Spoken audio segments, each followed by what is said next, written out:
The head of the committee said that True Believer had won a Printz honor. And I didn't know what to say because September 11th was so new in our minds. And we were all so frightened and so worried and so anxious and wondering about this new enemy we were supposed to learn to hate. And we were at war. And it was just after September 11th had come the National Book Award. And that was, I mean, you don't get born expecting you're going to win awards. And it was a shock. But it was just after September 11th, so everything was disorienting. So a couple of months later, a month later, whenever it was, this person said, True Believer has won a Printz honor, and it felt like almost too much. And of course, it was a celebration of kids' books, but it was also muted, or it felt muted to me. There was such a gravity that we were having to learn to live with, and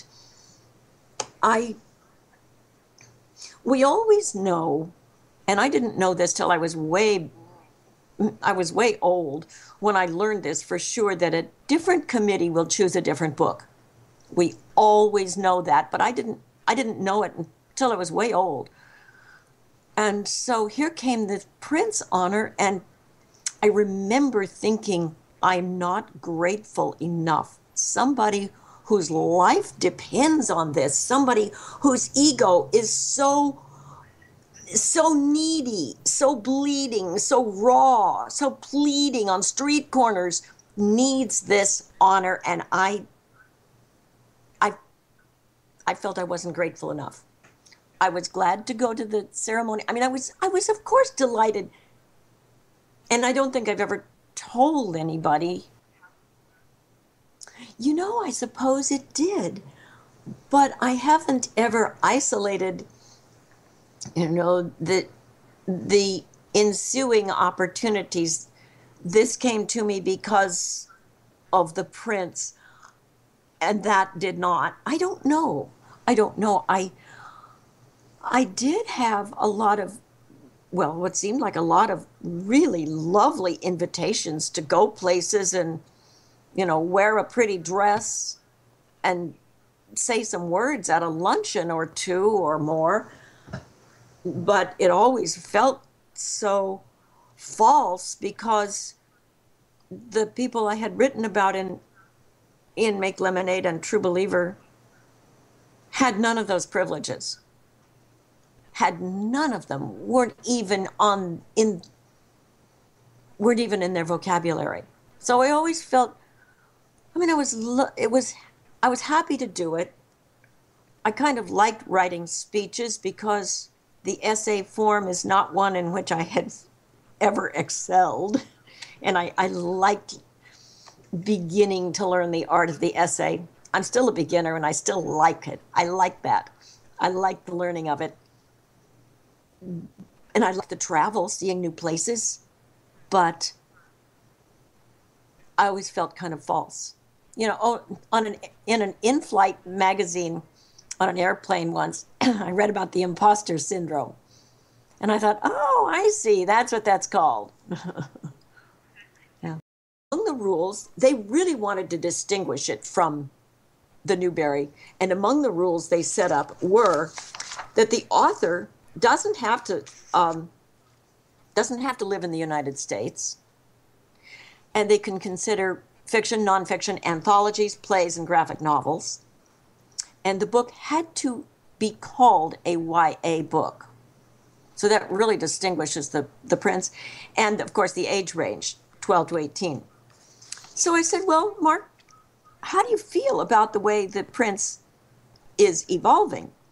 And he said, well, for one thing, it's become a fiction award. Oh, I said. And I thought back to our year when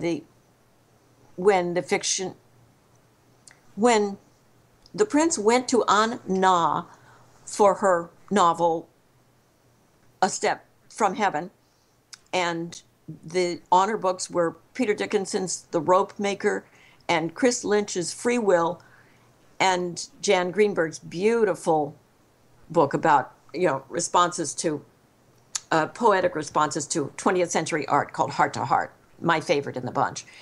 But Mark said that committees have a baked-in, I always think of the gingerbread man when people use that figure of speech, a baked-in bias in favor of fiction. And when we talk about nonfiction as, it reads like a novel, that's a compliment. It shows the frame in which we think of reading. And he said that, for example, two kinds of books that are not likely to be considered by the committee are how-to and military history. And he said some of the best readers love military history. And he also noted, that kid who sits in the corner and reads the atlas all the time. And he said, remind us that kid too is a reader. And so Mark is such a champion of nonfiction. He wishes that the committees would consider more broadly and deeply in selecting the winner and the honor books. So think into nonfiction. And I think from what I've learned about Michael Printz was as devoted to the development and just the daily life of the kid in the corner with the atlas as he was to the huddle of social reading kids around the lunch table talking about what's going to happen in the Hunger Games. Mark talked about social readers. And I thought, when you say, have you gotten to chapter 9 yet? Making a social act of reading, and even our noun spoiler conveys what we feel about reading. Don't spoil it for you or you, because we are in this thing of reading together. We are social readers. And Mark reminded me that, there are the isolated, non-social readers too. So do I think that this award is important? You betcha. I am always delighted when I hear about it, although I still don't know when ALA Midwinter is. I don't keep track, particularly because my editor set me up not to keep track. I think this is a wonderful award, and it has brought into the foreground a lot of books that they wouldn't have been reasons. I do have my favorites. My favorites are American-Born Chinese and Nation by Terry Pratchett, which is my favorite my favorite big kids book ever in the world, and has been since it was published, I think. And I love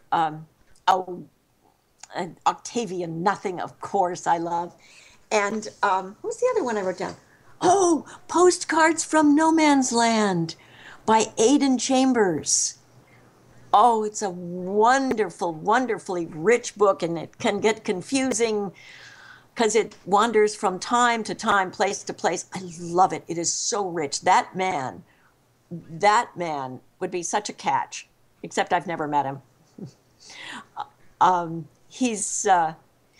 Aidan Chambers said this thing, author of Postcards from No Man's Land, said this thing, one of the wonderful things about the novel is that it's about consciousness.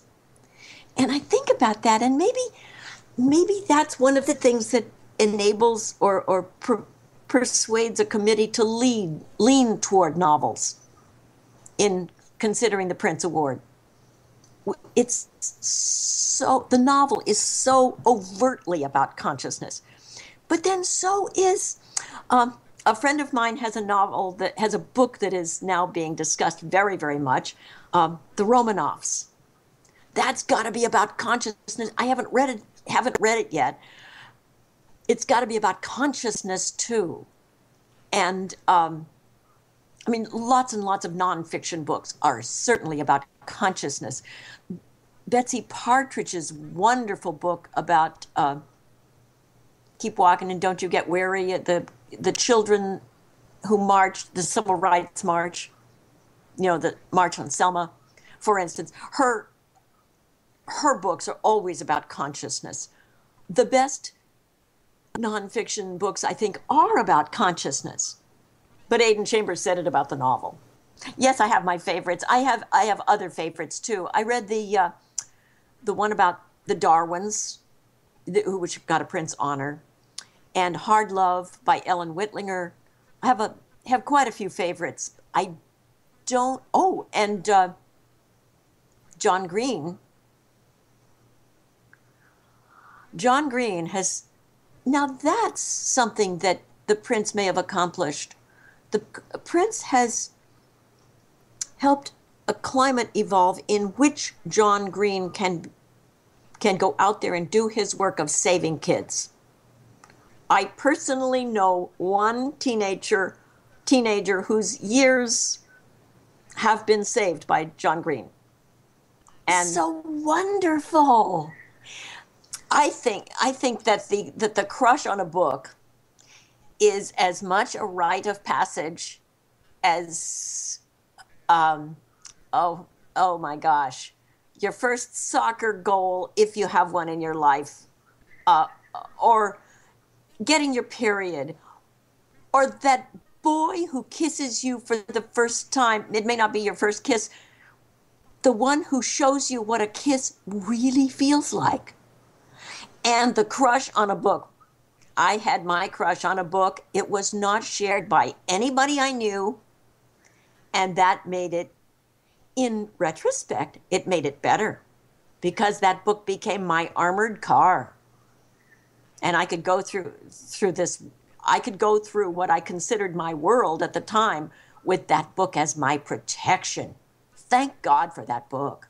Oh, it's so disappointing now for anyone to hear it. Catcher in the Rye. I really do believe that somewhere in the world there is a book, or it's being written, or it's going to be written for every single child. If every single child has a library and has a librarian and can find their way to that book. Like for every one of us, there is someone to love. I think for every one of us, there is that one book. But I don't know, maybe that's kind of like a belief in God, hard to prove.